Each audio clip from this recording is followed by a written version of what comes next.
Tom, on July 4th, you sent a note to Wade Maines that he then posted on Facebook and tagged you.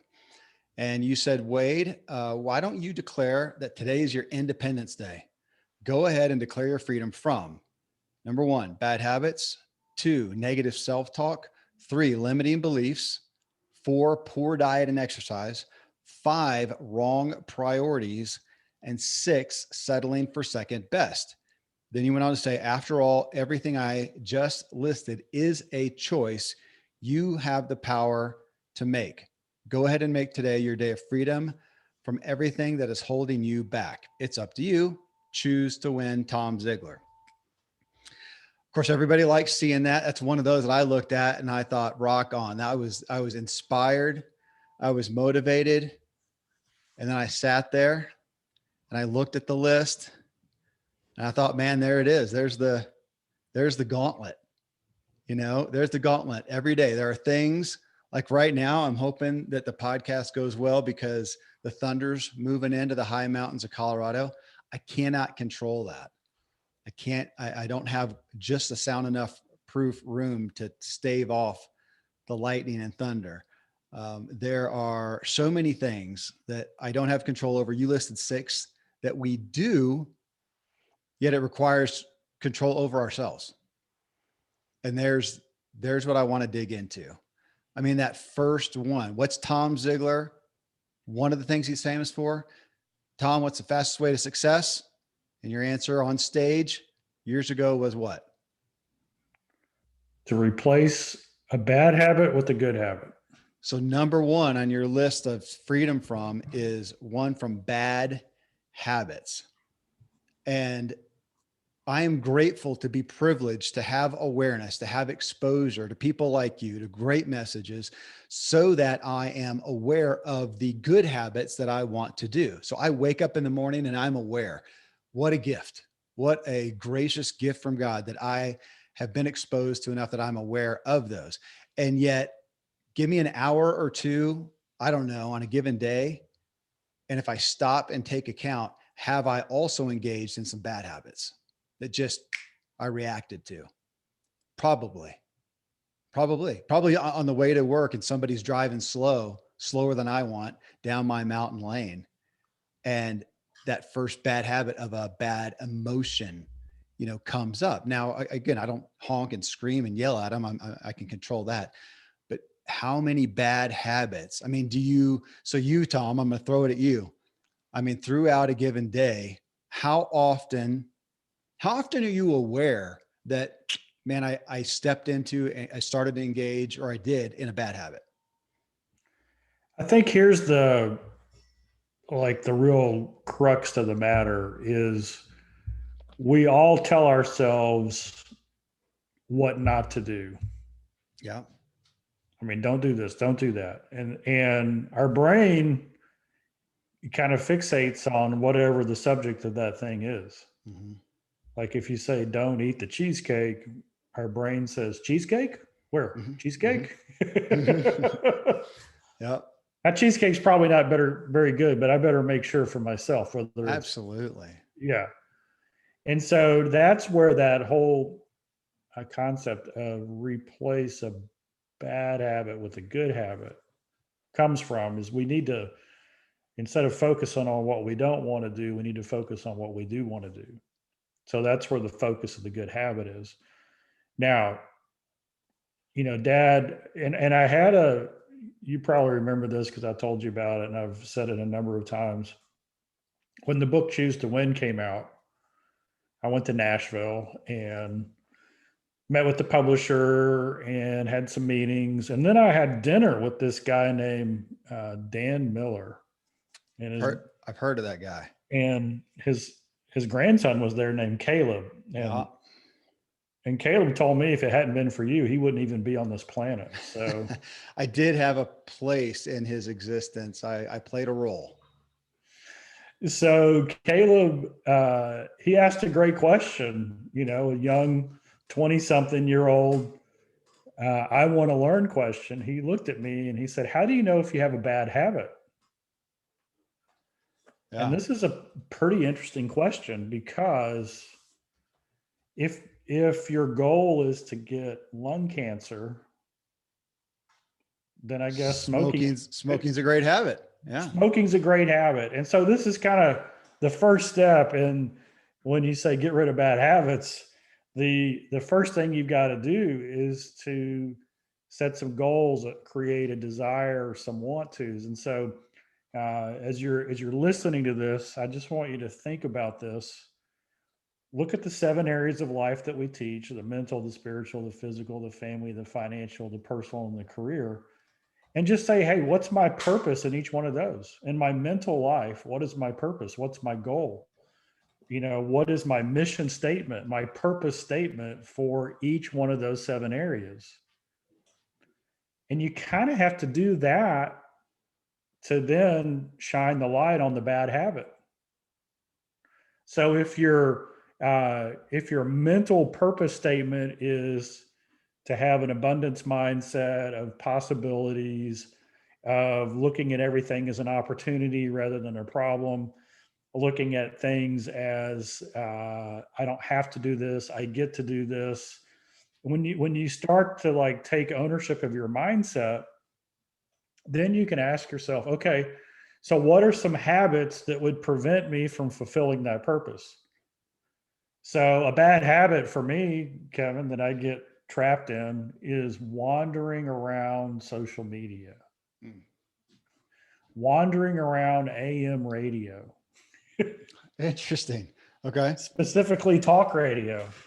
Not that there aren't some places I want to go and some things I want to contribute and some people I want to listen to, but aimlessly wandering and letting that stuff get into my brain. That is preventing me from achieving my purpose in my mental spoke of the wheel. So Well, that's where I get in trouble. And you could go right around the wheel on that. The next, well, we got physical. So what's a bad habit? Um, so Kevin, my wife buys these M&M candies now. The little the original M&Ms, and I know that secretly she's buying them for me because no, she's not.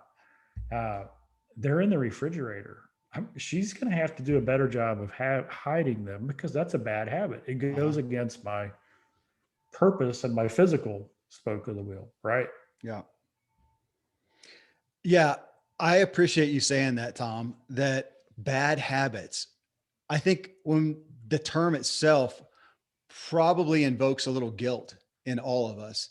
And we look at those habits, and I appreciate you saying that. It gives me power. You said responsibility, taking responsibility gives me power for me to even look at that and say, hey, who is to say what habit is good or bad for me? Because, like you said, if I really have a goal of getting lung cancer, smoking is a great habit. I don't think anybody listening to this has that, but it does put it in a frame that I appreciate. We could look at going home after your day of work, binge watching Netflix sitcoms or something for 4 hours. Well, it depends on your goal, like you said, as to whether that's a bad habit or not. Maybe that's a great habit, depending on what your goal is. It takes away the judgment of it. And it gives me, again, it gives me the power to claim that, to be responsible for it, but it does require awareness. So, yeah, going through the Ziglar Wheel of Life, which I go through in essence twice a month with a guest, usually in our habits show. But folks, if you type in the Ziglar Wheel of Life, you'll find a zillion graphics on Google. Hit the images button and you'll find that. And to walk through there and say, what are my goals there? And then you can discern for yourself what are good and bad habits. And that, to me, that's it, Tom. It's my personal awareness of what are the habits that do not give me life. And for me, they're the less tangible habits. I'm not smoking. I'm not having an affair. I am not beating my kids up. I am not doing these things that are easy to point out. Mine are generally mental. Honestly, what they are is number 2 that Tom Ziglar wrote out: negative self-talk. That is probably the number one bad habit that I can easily fall into. I would say I am more aware of it than ever. I am better, but it is amazing how, and it's not thought out things like Kevin is bad or wrong. It's not that acute, maybe. It's more the responses to something that I may do that's kind of that was stupid kind of thing. And I'm not thinking Kevin is, but I'm just saying I was stupid, and I'm being harsh on myself. I'm being judgmental. I am treating myself in a way I would never treat, or I don't even think of towards another human being, but I will. That's probably one of the biggest ones. But what bothers me most about it is when I'm allowing those negative thoughts, judgments, criticisms, emotions towards myself happen. It is so much more easier for me to allow those to fall over to another person, like the slow driver in the left lane, or anybody who's deterring me from my objective. That's an issue that I know that I have in my life.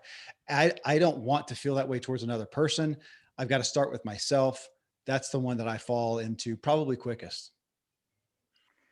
Yeah, and it's even people who have pretty good self-talk, uh, just work with them enough to ask them to do something that makes them stretch, to get outside of what they feel their skill set is, or what their comfort zone, to use a word I don't like to use. I like what one of our Ziglar speakers, Carrie Lowe, says: the comfort zone is imaginary. We've created it. There's no such thing. We've got the death zone and the growth zone, right? We're either growing or we're dying. We have a familiarity zone, but it may not be a Yeah. comfort. Yeah. The risk-free zone. The only problem is there is no such thing as risk-free, because if we don't exercise the muscles, we lose them. Yeah. Perceived risk-free. And so it's really the self-talk thing is about whenever you get in a situation where you feel stressed, or you feel worry or anxiety, or your defenses come up, ask yourself how you can retrain your initial thought around that to put it into a positive approach. And I've shared this with on here before, and that is, from time to time I get attacked um, publicly, whether it's on social media, or I could be presenting something and somebody says, "Oh, you're completely wrong." And I wish they used those words, but they don't all the time. Yeah. And so I asked what happens when that happens? You get defensive. Your immediate thought is, well, I'm getting them back. Or, it's very, your cortisol, boop, you get the spike, you get the fight or flight. But I've retrained my brain to my mind when that type of approach starts to come. And I'm only talking about very inappropriate challenges, like a personal attack. I ask myself, would a secure person do that? Yeah. And the answer is no. Well, that changes my whole way of responding to them. So, negative self talk. You're in a group of people, and it could be a church group, a business group, a friend group, or whatever. And they're like, "Hey, what do y'all think about this project?" And they're like, in your heart, you're like, "Oh no, I'm going to go have to talk to people I don't know, and I don't like doing that. I'm not good at that, blah, blah, blah, blah, blah." You need to intercept that thought with, "Wow, what could I learn? What could I do? What's the opportunity here? Will this take me closer to my ultimate goal or dream?"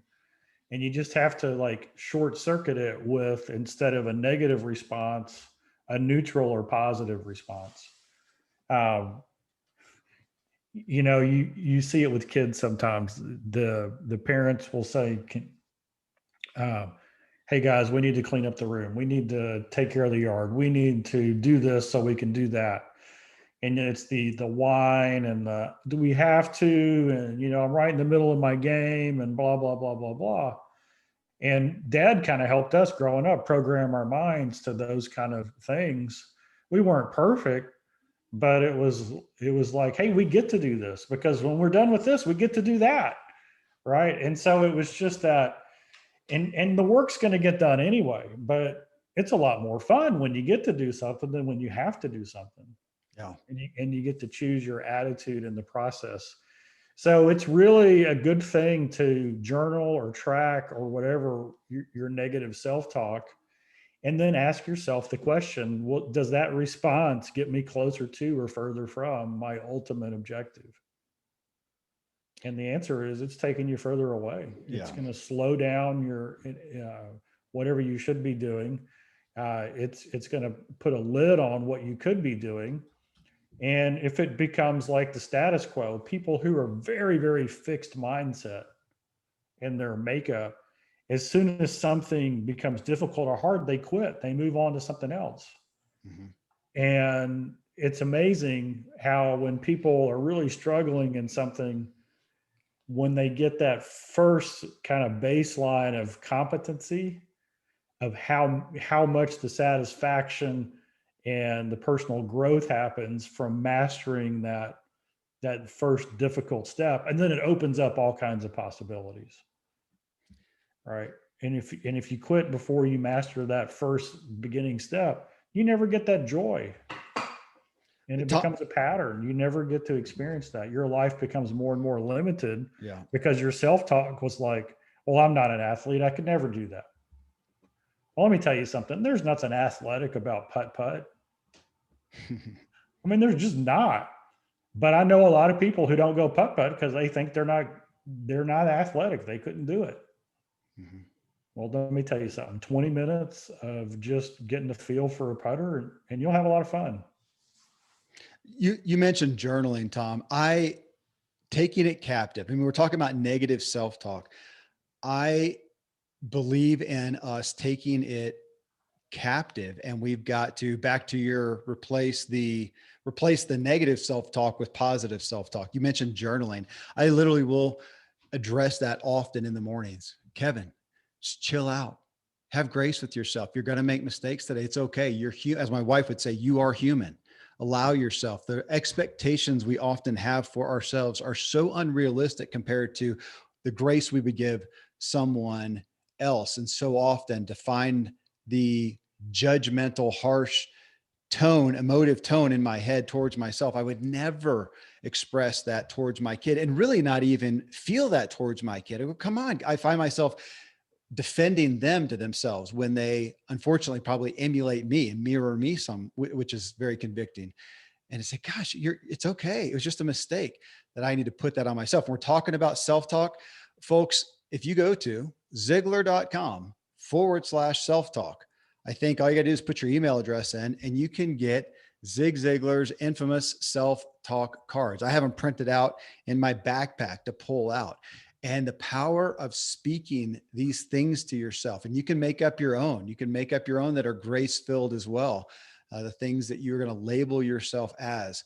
But it's so powerful. But I think I really feel like that, Tom. I have to fill in, I have to input in positive self talk that overrides or takes the place of that negative self talk. As we know, the majority of our thoughts in our head naturally are negative, and we've got to work to turn that around. Negative self talk. How can we be more free of that?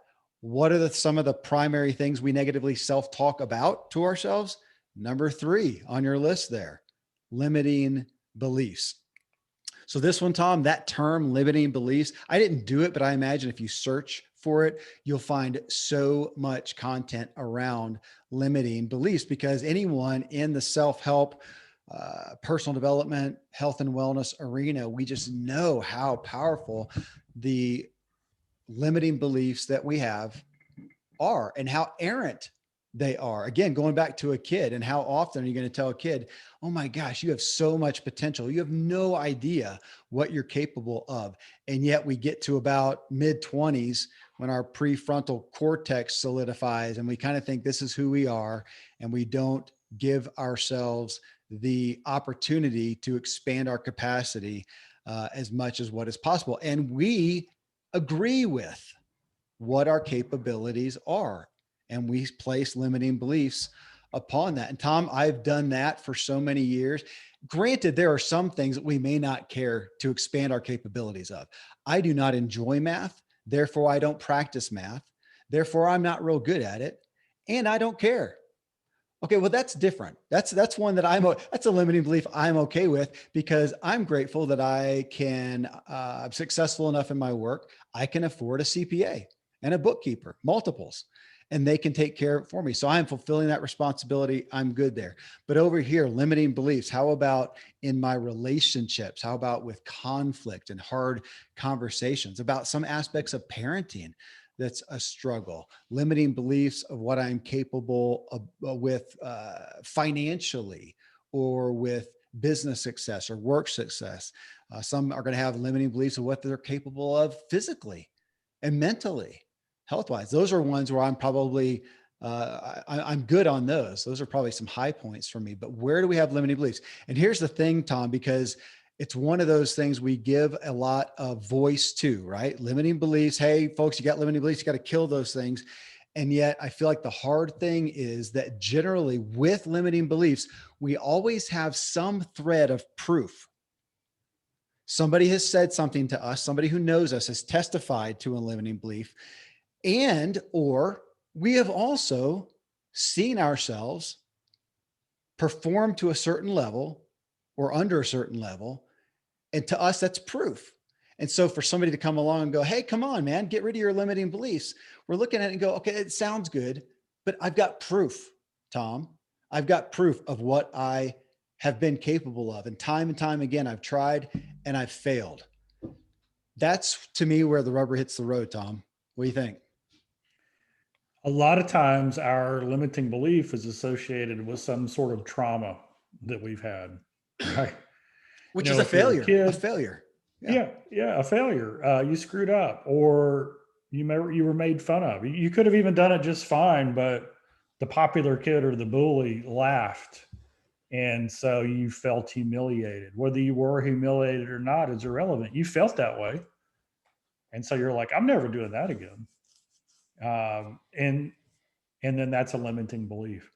I was personally convicted on this just last week. I shared a new quote last episode that I heard from Jordan Peterson. It was my next uh, Ziglar email that I sent out. And the quote is, the difficulty of the task is irrelevant compared to the consequence of not Mm-hmm. doing it. Mm-hmm. And so I took that quote and I went to each of the 7 areas of life: mental, physical, spiritual. And I found a thread. And the thread is that as an S personality, as someone who doesn't like conflict, as someone who doesn't like stress or strife in relationships, boy, I'm really good at letting things that should be addressed just slide. you know Yeah. Yeah, I do. and and the challenge with that is that if you let things slide, do they go away or do they grow? They grow. And so a limiting belief that I have is, hey, I'm not very good at conflict. So since I'm not very good at it, I'm probably going to screw it up. And since I'm going to screw it up, better to let the wound go uncleaned than to potentially clean it and have my arm fall off. Sure. Right? Yeah. Instead of, hey, why is this important to me? Oh, well, why not just be honest and truthful and try to figure out, what part did I play in this misunderstanding? Because if you dig into it and you fix it, it's going to avoid all kinds of heartache down the road. Yeah. So my limiting belief has been, hey, you're not very good at conflict. Therefore, do everything you can to avoid it and run when it comes. And then that reminds me of the cow versus the bison or buffalo. When the storm comes over the mountain, the cows run away from it. And because they run away from it, they're actually in the storm longer. Whereas the buffalo or the bison, when the storm comes over the mountain peak, they face into it and walk towards it, which means they get through it faster. Hmm. Interesting. And, so maybe your affirmation, your positive self-talk is, I love learning. I love growing. And this relationship is too important to take a risk. It's too important to let it go. And it's okay if it's not perfect. Nothing's perfect. What's important is that I come into it with the right motive. Yeah. And on that, Tom, as you're talking, I keep thinking of hope. Having hope. We all have heard and we give head nods to Thomas Edison, who made 1,000 unsuccessful attempts at inventing the light bulb. Why though did he have the hope that it was possible? I mean, so when he made the first attempt, he thought, I still think it's possible. He made the second attempt. And it's an exaggerated example. And what if it's incorrectly quoted? Maybe he only had 500 unsuccessful attempts. Still quite a lot. Still quite a lot more than the average person who's going to make 2 attempts and go, well, twice I failed or once I failed and it hurt. I'm not going to try. Do we have hope and belief in our capacity? That's what comes to me, Tom. And I'm grateful for sports that I was involved in at an early age and for so much of my life that proved that your capacity is more. I proved to me my capacity is more than I thought that it was. Having parents who gave me overwhelming tasks as a kid that I did not appreciate at the time.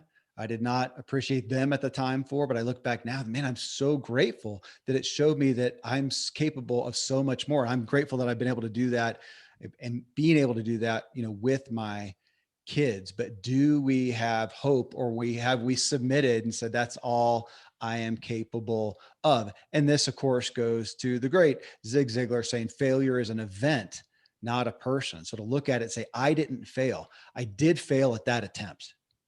And I have to remind myself of that. I failed at that attempt. It still hurts. It's still frustrating. It's still disheartening, but I have grown faith and hope that there's still another opportunity. And I'm grateful for that. So I'm going to just put that out there. That's not easy.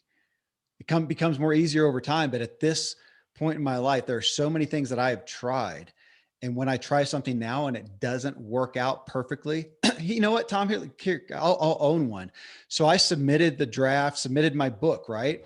The editor's going through it right now. We just had a meeting with my editor and my literary agent this morning. And after 2 chapters, I mean, they were, very encouraging, but they said, it's not, there's some things out here that aren't, the dots aren't connecting right. And so we talked through that.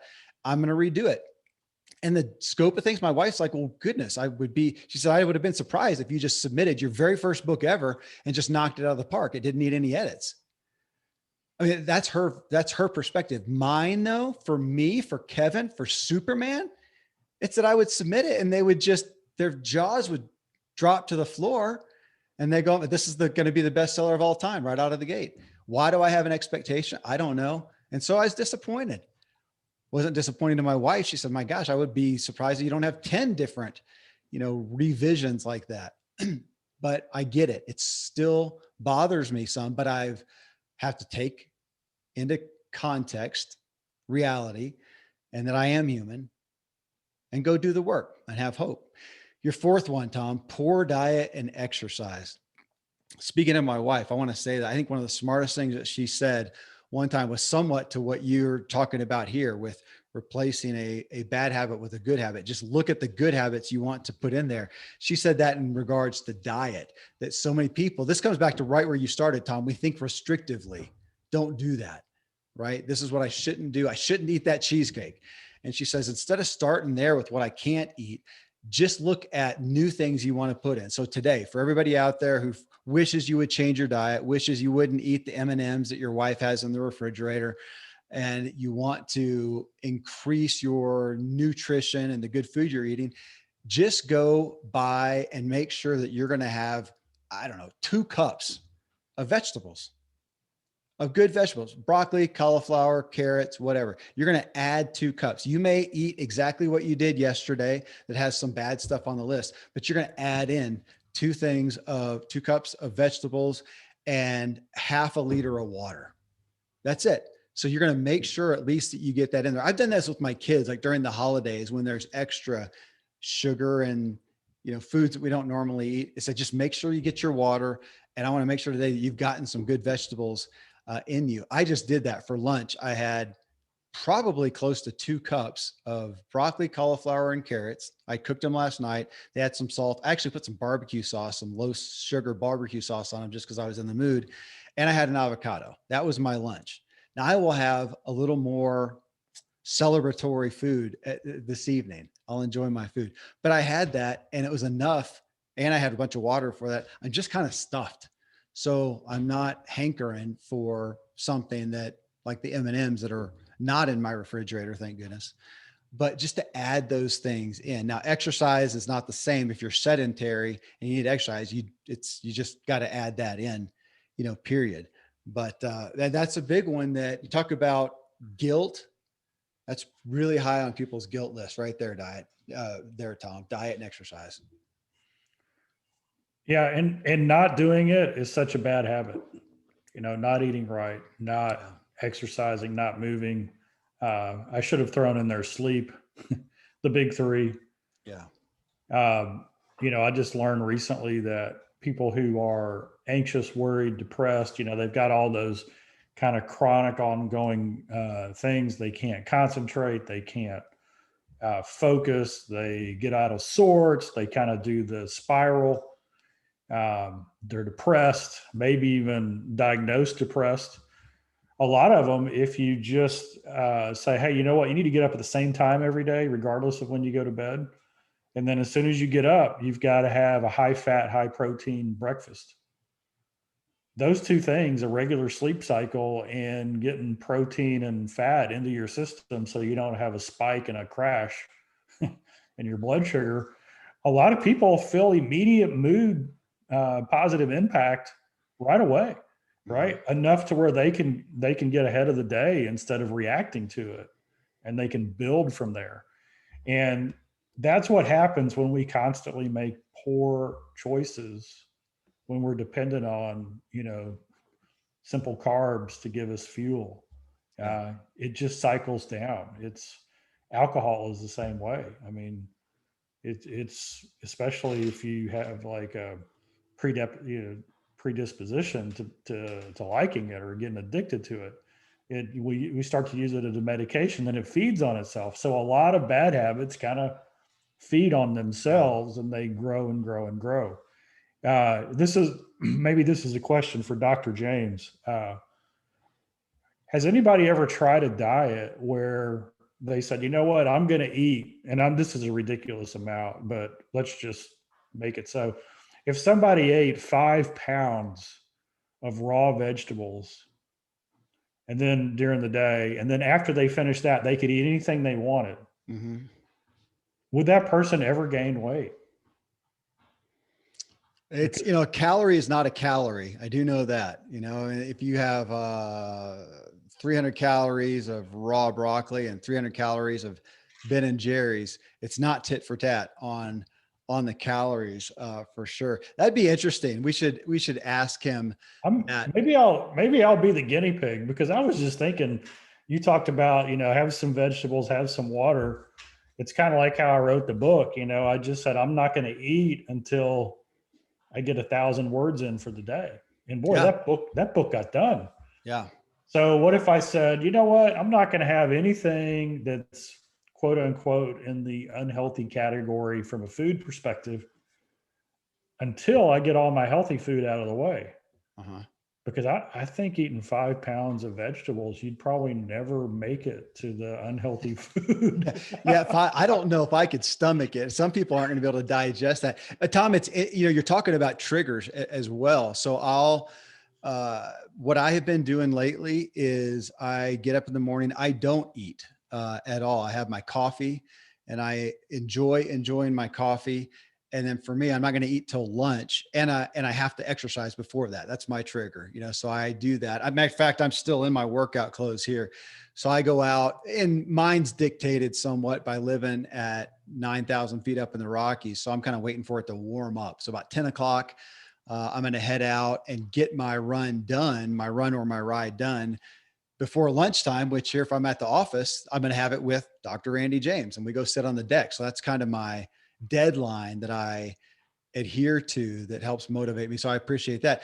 And then I generally will eat a kind of keto. Now, technically, as people are hearing this, there's so much talk about this. I mean, vegetables is a form of carbohydrate. So I'm having that, but I'll say a no grain meal. So I'm going to have usually vegetables.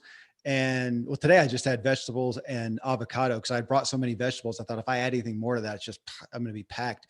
But sometimes I'll put, for me, a meat in the form of fish. So I'll do sardines or trout or mackerel or tuna or something like that. And I'll add that to it. So I do a pretty, people are going to hear that and go, man, that's boring. I do a fairly boring in American standards lunch. And then though, Tom, then I let myself snack. I always have chocolate almonds here. I actually had some chocolate peanut butter caramel little things. And I ate a couple of those, but I did eat so much. Of vegetables, I'm packed, but I did that. So I'll nibble on nuts and chocolate almonds and whatnot. I may have a little more coffee. Then I go home, and this is what I've been doing right now. I'll go home, have a good meal, and we're going to have a whole foods, stir fry or fish and rice and veggies or whatever. But then I'm going to enjoy some kind of a dessert type item, which I don't normally do. A lot of times, and I'll admit, I'll have, I really enjoy a glass of wine. I'm not doing that. I'm taking a fast off that. So I'm coming close to 4 weeks of no wine, no alcohol of any type. And so my sweet tooth's a little higher and I'll have some sweets. So that's what I'm doing. And I've been exercising a lot. I'm down.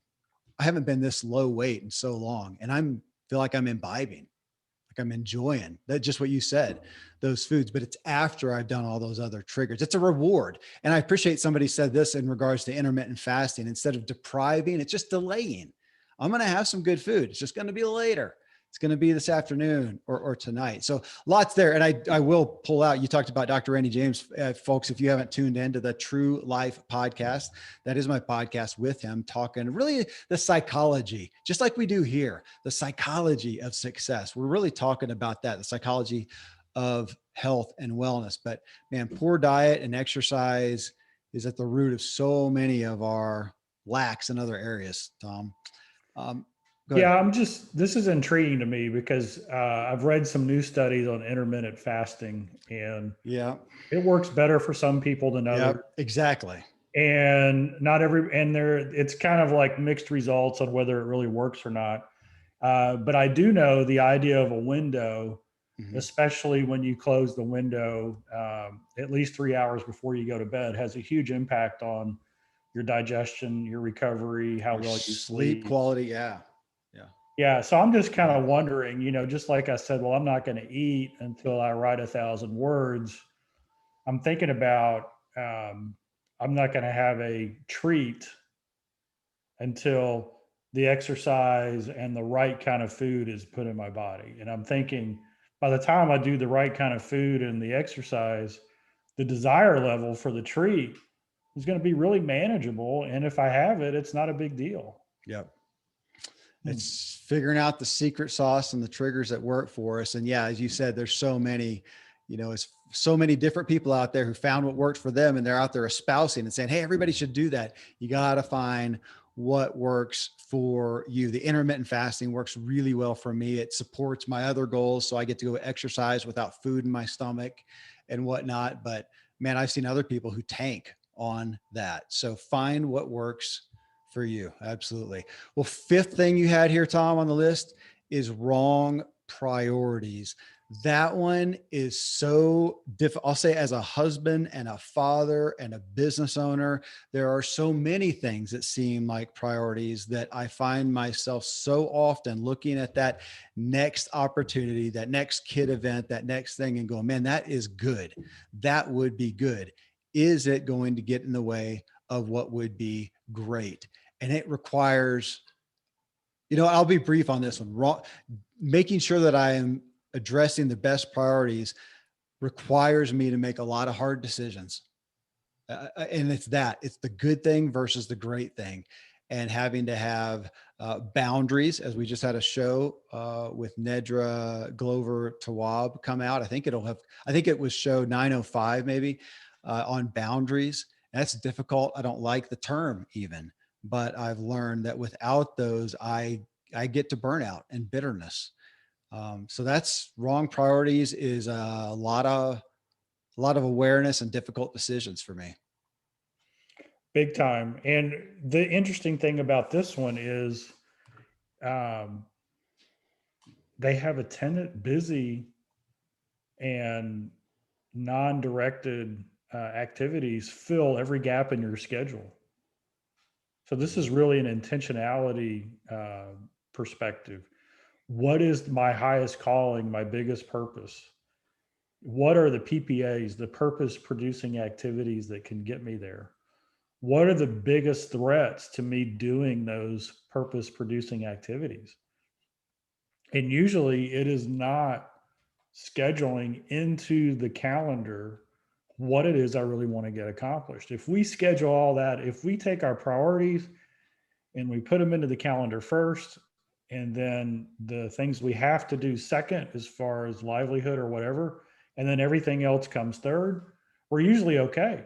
Right. But what do? We put in everything for our livelihood first, and then the rest of it's just free time. Well, the free time just becomes wasted time in too Yeah. many cases, and when we're not moving towards that purpose. And this goes back to Rabbi Lapin's quote, which is the opposite of depression is not happiness. The opposite of depression is purpose. Purpose. And when we're on the road to purpose, happiness is the byproduct. So for everybody who's out there going, oh man, that sounds like a lot of work. Well, let me ask you this. Do you want to be happy? Well, I think all of us want to be happy. I mean, do you like, there's a few people who I don't swear, but I would testify. They don't want to be happy. I mean, you know what I mean? It's just, Yeah. they just like to be in the grouch mode all the time. But the reality is when we put our purpose things on the calendar first, those priorities first, and then our livelihood priority second, to whatever we've got to do to economically create our place in this world, solving problems, and then the free time, the time that's not scheduled is there. We get so much more done, and life is filled with purpose and as a result, happiness because of that. Yep.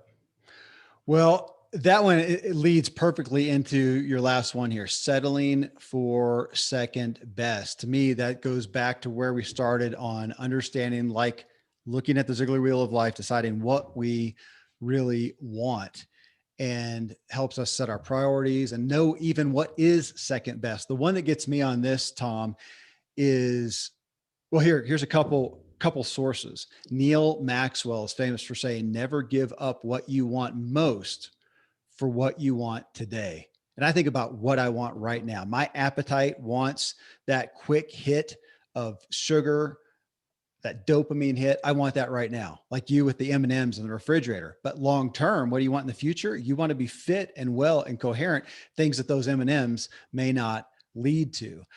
There's also a guy, his name is, it's Carr. What is his first name? Nicholas Carr. And he has, I don't know if I think it's a documentary called The Shallows, what the internet is doing to our brains. That has become more and more predominant in my thought of our propensities for the quick hit, the quick feeding of the shallow appetite. I can do that. Even this is what stuck out to me, Tom, realizing this, even in my home, we've had to address it, that here we are. It used to be, I mean, imagine, it's movie night, right? We're going to watch something, which in our house, we've never had regular TV and whatnot, which is a stupid thing to say now, because if you got the internet, you got everything, or access to it at least. But for us, watching something was kind of a big thing these days. And we noticed it as a family and talked about it and addressed it. But it is so to sit down, turn a movie on, follow the plot. For movies these days are 2 hours, right? And to pay attention to some of the things that may be a little not thrilling in the moment, but to tell the story. Well, the kids can also sit there with a phone in their hand, a smartphone, scrolling social media and getting what I'm going to say, that quick hit. Simon Sinek, has these incredible videos out there on millennials and the dopamine hit that they get from looking at the next thing. Now, my kids don't participate in social media themselves. as far as, getting likes and posting their own stuff, but they do look at things, interesting things, funny things, whatnot. And they'll come up, Daddy, look at this. And it's interesting. And it's just the next new thing. There's never a need for boredom ever. There's always something new, always something interesting. That's what Instagram and Twitter and Facebook and all those companies, their primary goal is to get your attention. So they're masters at it, and they can keep our attention. You talked about it, your own tendency to wander in social media. There's always something interesting. And I know that as well. And it's a shallow interest, but it's right there and it's new, and we can feed it and feed it and feed it. And we're settling often for second best, as opposed to, now I'm going to put that away. I'm going to do my work. Even that, I'm going to do my work. And at the end of the day, when I enjoy my little treat, I'm going to watch something that's really moving, that's really significant, really enjoyable, really entertaining. But I got to set aside that second best, that shallow appetite. I think we're at a time right now, Tom, where that is never been more enticing as it is today. We all want, our brain is such an interesting thing. And one of the things that I love about studying the way our brain works is it informs you on how to tell your mind what to do, right? And so everybody listening, you've got the brain, which is the physical mechanism, and its goal in life is to preserve the brain. I mean, it wants to guarantee that your body gets a certain amount of calories with the least amount of action, right? Mm-hmm. It's about just providing that, and because it doesn't count on a state of abundance all the time, it will encourage you to do things that hurt your health. Your mind tells your brain what to do. And we talked about it earlier when you said, hey, that's a trigger. If we can set up our mind, if we can start training our mind to, hey, this is a really positive, do it, trigger it, do it, reward it, then we are now in control of it. Well, guess what? The social media, internet companies, they all know exactly how your brain works too. Yeah. And they want to trap you into it. And so if you know that going into it, then you're better able to watch the clock. I know a lot of people have timers. There's actually apps that you can set up and will block you out of certain things during certain times, mm-hmm. or when you go in and the timer will go off after you've been there for 5 minutes. These are all great reminders. And it's funny how good habits they have one thing in common usually. Let's just say working out. If you don't like to work out, that's fine. A lot of people don't like to work out. But what's interesting is you dread the workout until about 7 minutes into it. And then you're like, wow, I'm 7 minutes into it. I've only got, 23 minutes left. And then you get on that roll and it starts to feel good. And we need to remember that. We need to say, okay, my brain is wired in such a way. I'm going to take advantage of that. I'm going to get going in things and let that flow, let that go from there. Yep. Yeah. The one word on that, just since we're hitting it and we've hit on health and wellness a couple of times, is on the exercise thing. That's something we joke about on the True Life Show a lot. When Dr. Randy James is asked, what's the best exercise? His answer is whatever one you'll do. And go find something that you can play with. It's funny, if I tell my kids, I have a little boy, he's 10. If I say, man, let's go run. Like, oh, Dad, seriously? And yet if I say, let's go play soccer, he'll run 5 miles playing soccer. It's a really good thing. I find that some of the people who are the most consistent and successful in their exercise found something that is fun for them, that is enjoyable, that is play. Go play tennis or racquetball, or join a running club or a cycling club or a swimming group. Or my wife, it's Zumba. I think she goes mainly just for social reasons. And so she loves socializing and laughing during class, after class. They'll go get coffee and whatever. I don't know that she even thinks about it as exercise. Brilliant. I don't either at this point. I mean, I go out and ride and run. And for me, it's time to think, time to push myself, time to explore, time to get out on my own. That's more predominant than the exercise. So just want to throw that out. But Tom, that list go ahead. Yeah, I was just going to say, when we talk about settling for second best.